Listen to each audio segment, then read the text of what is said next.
Direktur Utama PT Kereta Cepat Indonesia Cina, Dwiana Slamet Riyadi, menyatakan pihaknya menyerahkan opsi restrukturisasi atau penyelesaian utang Kereta Cepat Jakarta-Bandung atau WUS kepada Badan Pengelola Investasi Daya Anagata Nusantara.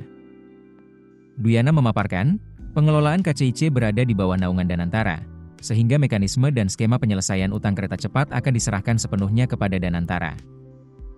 Menurut Dwiana, KCIC akan tunduk dan patuh pada keputusan Danantara soal penyelesaian utang kereta cepat WUS. Hal ini disampaikannya usai menemui Menteri Koordinator Bidang Perekonomian Airlangga Hartarto pada Senin malam, 17 November 2025. Saat dikonfirmasi, Menko Airlangga Hartarto menegaskan bahwa pertemuan tersebut hanya membahas aspek teknis operasional WUS, bukan terkait dengan isu utang kereta cepat tersebut yang belakangan santer diberitakan. Saat ini, utang WUS menjadi tanggungan 4 BUMN yang tergabung dalam PT Pilar Sinergi BUMN Indonesia. Perusahaan patungan ini menggenggam 60% saham di KCIC, sementara 40% lainnya dimiliki konsorsium perusahaan asal Cina.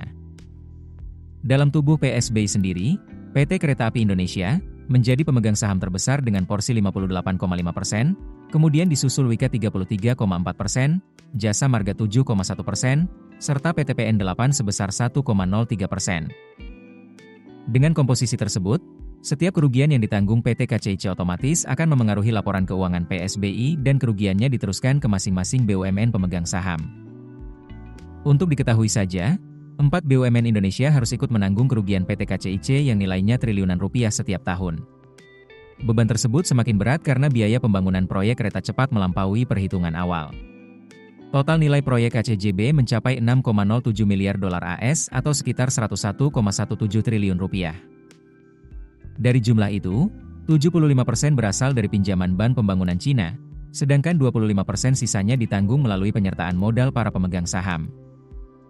Angka ini belum termasuk pembengkakan biaya sekitar 1,2 miliar dolar AS atau 20 triliun rupiah yang disepakati pada Februari 2023. Dengan nilai sebesar itu, kenaikan biaya maupun bunga pinjaman sedikit saja dapat langsung menekan kemampuan PSBI dan para BUMN pendukungnya dalam menjaga kesehatan neraca. Secara keseluruhan, PSBI membukukan kerugian sekitar 4,2 triliun rupiah sepanjang 2024. Kerugian tersebut masih berlanjut pada semester Januari 2025 dengan nilai rugi 1,6 triliun rupiah. Jika laju kerugian ini tak ditangani dengan skema penyelesaian utang yang jelas, BUMN-BUMN anggota PSBI terancam semakin merugi dan menyedot kas perusahaan yang seharusnya digunakan untuk mengembangkan bisnis intinya. Sementara itu, Menteri Keuangan Purbaya Yudi Sadewa menyebutkan, saat ini skema pembagian peran dalam menangani utang kereta cepat Jakarta-Bandung masih terus dibahas. Menkeu menjelaskan bahwa hingga saat ini belum ada kesimpulan terkait bentuk penyelesaian yang akan diambil pemerintah. Proses pembahasan masih terus berlangsung dan belum mencapai keputusan final. Saat dikonfirmasi, Menko Airlangga Hartarto menegaskan bahwa pertemuan tersebut hanya membahas aspek teknis operasional WUS, bukan terkait dengan isu utang kereta cepat tersebut yang belakangan santer diberitakan. KCIC membahas pertemuan teknis, ungkap Airlangga. Keputusan bisnis terbaik datang dari data, bukan tebakan. Mudah berlangganan Business Insight dengan subscribe with Google.